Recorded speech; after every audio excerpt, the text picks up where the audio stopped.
semuanya, sebelum kita masuk ke materi jangan lupa berdoa ya.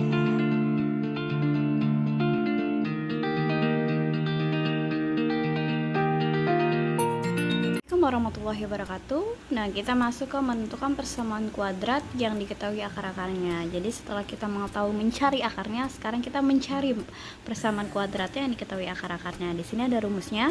Yang pertama adalah x dikurang x1 dikali x dikurang x2 nya sama dengan 0, itu untuk mencari persamaan kuadrat biasa. Nah, ada lagi menentukan persamaan kuadrat baru, itu x kuadrat min x1 plus x2 x plus x1 kali x2. Nanti kita bahas ya kalau yang keduanya. Nah, di sini untuk mencari x1 plus x2 bukannya langsung dijumlah. Jadi kalau mencari jumlah akar itu x1 x2 itu tinggal min b per a. Untuk perkaliannya adalah x1 kali x2 adalah c per a. Nah, kita masuk ke rumusnya dulu deh biar kamu paham ya. Jadi misalkan diketahui akar-akar kuadratnya adalah x1 nya 2 dan x3 nya adalah min 3. Tentukan adalah persamaan kuadrat jumlah kuadrat x1 tambah x2 perkalian kuadratnya. Nah, kita lihat ya, x1 di sini 2, x2 nya adalah min 3, ini 2 ya. Selanjutnya tinggal masukin rumus, ini persamaan kuadrat biasa, x dikurang x1 dalam kurung x dikurang x2. X dikurang, di sini x1 nya itu memang pengurangan ini memang rumusnya ya. Nah, kita lihat x1 nya adalah 2, tinggal masukin angkanya 2. X dikurang dari rumusnya, di sini x2 nya kebetulan adalah negatif, maka nulisnya di sini juga negatif ya, jadi sesuai. Nah, setelah itu baru x min 2, di sini kita jumlahin dulu, min sama min adalah plus. Selanjutnya tinggal kita tulis di sini. X pangkat 2 plus 3x min 2x min 6 itu didapat dari mana? Dari perkalian silang. Langkah pertama yang depan dulu kita kali dengan yang belakang. X kali x adalah x pangkat 2. Selanjutnya depan sama belakang lagi. X dikali 3x adalah plus 3x. Karena sini positif sama positif ya. Dan selanjutnya yang gantian yang 2 dikali depan, yang belakang nih, min 2 kali x adalah min 2x, lalu min 2 dikali plus 3 adalah min 6, maka didapat ini. Dan yang bisa dijumlah hanya yang 3x dikurang 2x, karena sama-sama variabelnya 1 ya. Kalau ini kan variabelnya 2, jadi berbeda, tidak bisa dijumlah. 3 dikurang 2 adalah x min 6 sama dengan 0. Nah, ini adalah persamaan kuadratnya. Nah, selanjutnya kan di sini ditanya adalah jumlah kuadrat x1 ditambah x2. Nah, bukan berarti langsung 2 ditambah min 3, itu salah ya. Kita masuk ke rumus min b per a ya. Nah, kita cari dulu a-nya berapa nih di sini. A-nya di sini adalah 1, b-nya adalah 1 lagi, c-nya adalah min 6.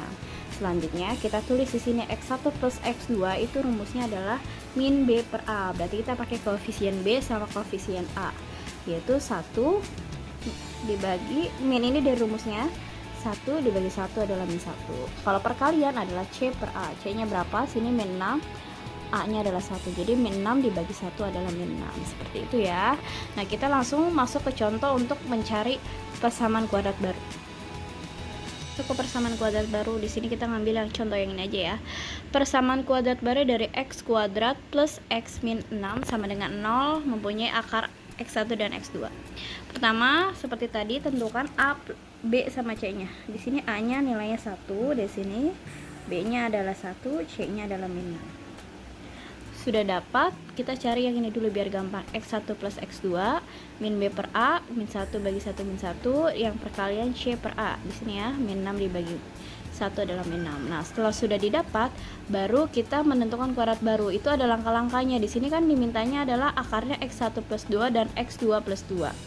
Nah, kita anggap x1 plus 2 ini yang pertama adalah alfa, x2 plus 2 adalah beta, biar gampang membedakannya. Karena di sini minta ditambah nih, maka alfa ditambah beta, berarti x1 tambah 2 ditambah x2 tambah 2 di sini ya nih. Selanjutnya kita bentuk nih x sama x, kita kumpulin di depan yang tidak ada angkanya. Jadi x1 ditambah x2. Ini kan variabel ngumpul sebelah kiri, yang angka sama angka kamu jumlah, 2 tambah 2 4. Nah, kita lihat x1 tambah x2 itu berapa nilainya? Kita lihat di sini. Nah, jadi ntar ini ngambil angkanya dari mana? Dari sini. Adalah min 1. Maka tinggal masukin min 1 adalah min 1 tambah 3, min 1 tambah 4 adalah 3. Jadi gini berhubungannya, maka dicari x1 plus x2 dan x1 kali x2. Nah, selanjutnya yang perkalian. Nah, ntar perkalian kita berhubungan juga sama perkalian ini. X1 plus 2 dikali X2 plus 2. Ini angka dari sini ya, dari soalnya ya, ingat. Nah, ini yang huruf sama huruf kita keluarin, X1 kali X2. Selanjutnya X1 kali 2. Di sini kita samping dulu ya. Kalau ini kan langsung. Jadi X1 dikali X2. Nah, ini ya. Yang kedua yang ini, yaitu plus 2 kali X1 plus di sini 2 dikali X2. Lanjut ke sini 4 ya. Nah, ini kenapa bisa jadi, ini kan X1 kali X2 di sini nih keluar. Nah, ini kenapa jadi 2 kali X1 plus 2? Karena angkanya sama-sama 2. Jadi biar gampang jadinya perkalian, 2 kali X1 plus X2. Di sini pasti ntar angkanya sama. Jadi langsung dikeluarin aja jadi 2 ya. Jika dikali silang menghasilkan angka ini. Nah, jadi X1 plus X2 plus 4. Perkalian hasilnya min 6, tulis di sini ya, dari sini 2. Nah, tujuannya dipisah gini biar bisa berubah jadi angka, sini min 1. Plus 4 tinggal dijumlah, hasilnya min 4. Setelah itu baru masuk ke rumusnya, yaitu X2 dikurang alfa plus beta X ditambah alfa plus beta. Ini sebenarnya dari sini nih. Maaf, ini perkalian bukan penjumlahan. Ini perkalian harusnya ya. Tuh, dari sini. Cuma ini pakai X1, X2, di sini pakai alfa beta doang.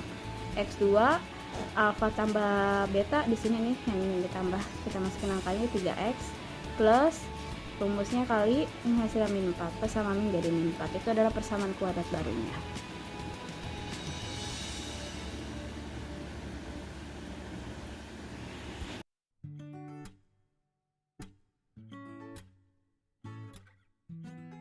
Assalamualaikum. Sekarang kita masuk ke diskriminan setelah belajar mencari persamaan kuadrat dan kuadrat baru.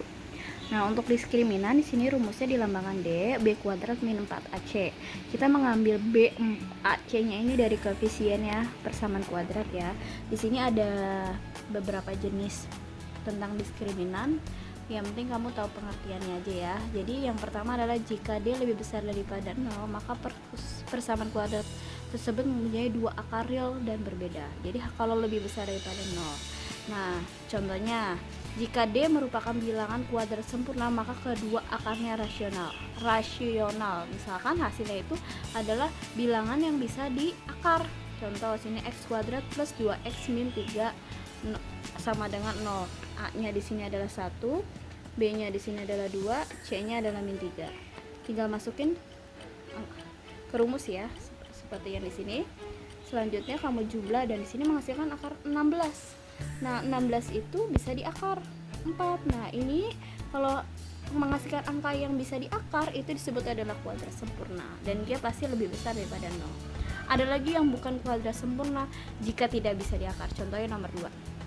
Di sini ya, A-nya adalah 1, B-nya adalah 2, C-nya adalah min 6. Nah, di sini D-nya didapat 26, yaitu B-nya 2 pangkat 2.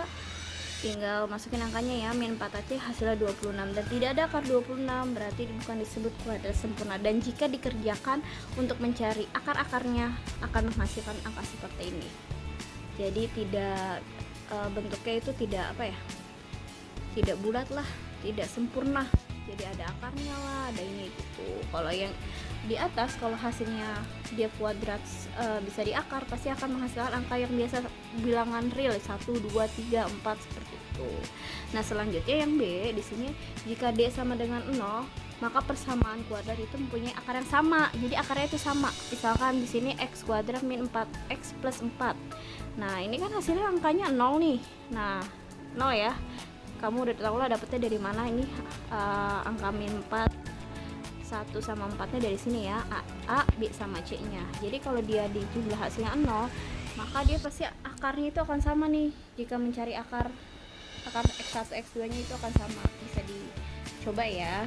Jadi disebut adalah mempunyai akar kembar kalau misalkan menghasilkan diskriminan yang 0 nih. Jika dihasilkan bentuknya seperti ini, sama sini ya, min 2 sama posisinya.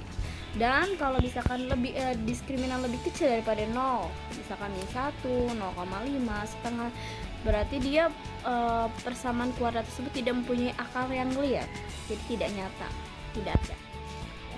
Yang penting kamu tahu juga ya, jangan lupa hafalin rumus diskriminasi.